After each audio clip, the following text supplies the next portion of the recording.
You can count on my steel!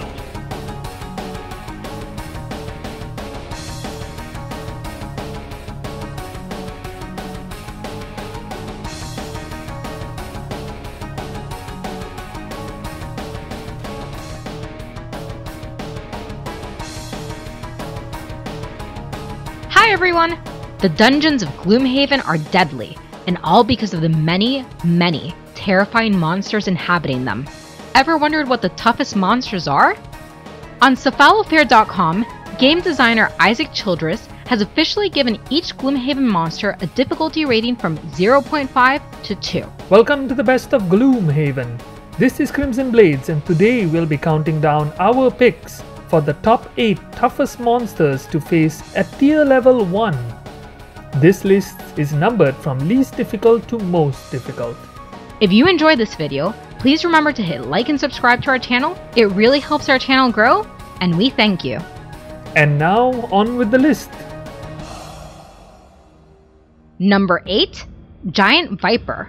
These snakes are fast and hit hard with poison damage.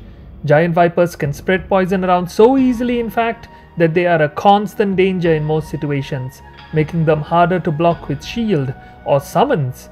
They also tend to show up in groups, so it's not uncommon to open a door and see 3 to 4 of them.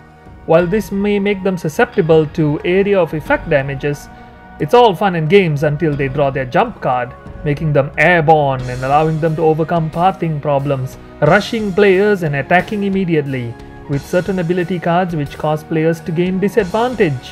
While their low health means they die quickly, their speed, poison and quantity means that vipers will ramp up that damage of all other monsters present and negate healing recoveries. Overall, while not extremely dangerous by themselves, leaving them up for too long is a grave mistake.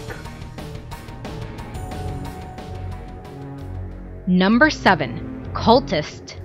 These human murderers are one of the most common enemy types in Gloomhaven, with fairly average hit points and movement, with very weak attacks. However, they have a surprisingly diverse deck, with fast attacks, can heal themselves, and even summon those annoying living bones.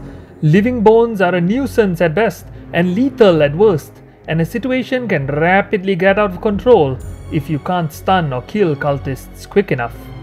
Additionally, cultists have the potential for a large 7 hex area of effect self-destructibility on death. If you're too close when these triggers, these kamikaze attacks can do some serious damage to unlucky adventurers. Cultists are typically placed in small groups behind a melee screen and away from players. This forces the group to split up or use the ranged attacks to get the situation under control. Plenty of time to summon additional bones. It's hard to think of another enemy with more variability in their attack cards. Cultists are a great tactical challenge, low damage, low hits, but high priority. Number 6. Forest Imp. Small flying humanoids with a green glow. Forest imps are especially notable for high flying movement, long range attacks and high shield. This high speed and shielding will generally force players to choose a separate target. Their healing card can lead to a lot of damage being washed away. Elite imps curse on each attack. If you have any way of going through armor, facing down a frost imp can be like swatting a fly. If not, better prepare that curse deck. Their poison synergizes well with the size of most imp packs, and thanks to their combination of innate curses and the multi-target attack, it is possible for 3 imps to use up every available curse in a single turn. And they are the main reason to treat imps as real threats. And trust us when we say bloating your deck with curses is going to make killing them and every other enemy all the more difficult. Not to mention the frustration when that null symbol keeps popping up.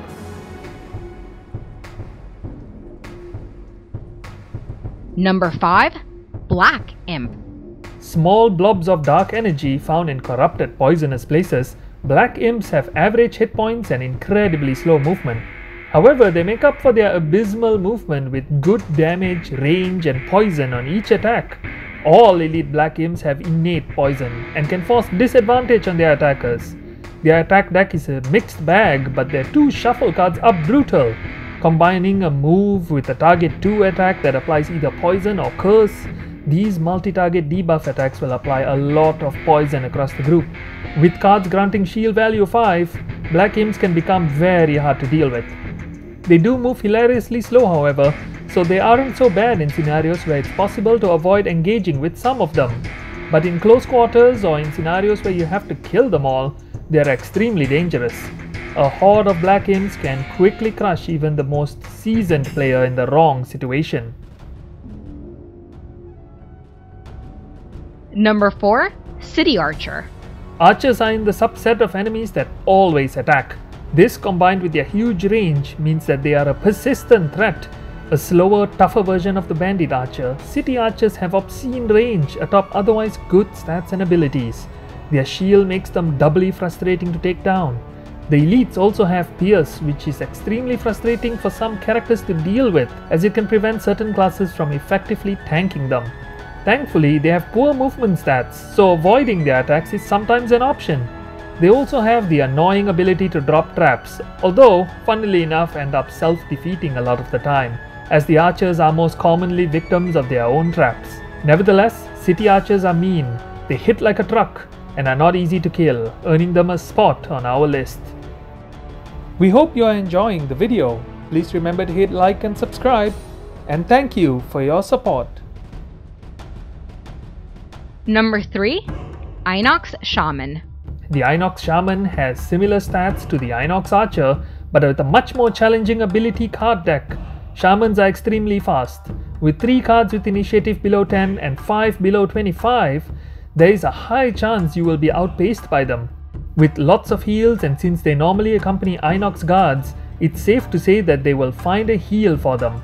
These heals are frequent and affect player strategy a lot. Their curse is a terrible draw in rooms with multiple shamans and can quickly render your frontline characters' attack modifier decks unusable. Did you know that most of the Inox Shaman in the entire base game are elites with higher hit points? Couple this with the fact that there is a sub 10 initiative disarm attack and a sub 10 initiative immobilize attack, and you'll find that some characters will simply have no way to play around this. Shamans are almost always the priority target wherever they appear. Kill shamans fast before they completely wreck your plans. Number 2. Vermling Shaman. Don't let their primitive attires fool you. With the same deadly ability deck as the Inox Shaman, the Vermling Shaman has obscene amounts of shield to boot, giving it the edge. At level 4, both the normal and elite gain muddle, and beyond level 4 their hit points and the elite's shield increases further. The heal 3 can be especially dangerous when used to heal up a partially damaged shaman, negating all the work you did to get through that shield to begin with. Their ability deck features all the same deadly, plan-wrecking, immobilizing, disarming and cursing aggression of the Inox Shaman, with one additional caveat. Unlike the Inox Shaman, it's common to find more than one Vermling Shaman in a single room, meaning they are double the threat. Saving grace: did you know that on all difficulty levels, a damage trap does enough to kill an elite Vermling Shaman? In most cases, it's your best bet to push one of these beasts into traps to save yourself the pain of piercing them down. Tremendous shield, initiative and disarm mean only one thing, that these little rat casters must die, and fast. And number 1. The Ooze. If you are still new to the game, you may be curious as to why these seemingly non-threatening gelatinous green masses full of whatever was lying on the ground are up here at all. Oozes have the unique ability to summon enemies that can themselves summon even more enemies. They can replicate themselves, splitting really efficiently at high levels, and they can self-heal to keep splitting forever. Wait a turn too long and you could be going up against 4+ oozes instead of the initial 1.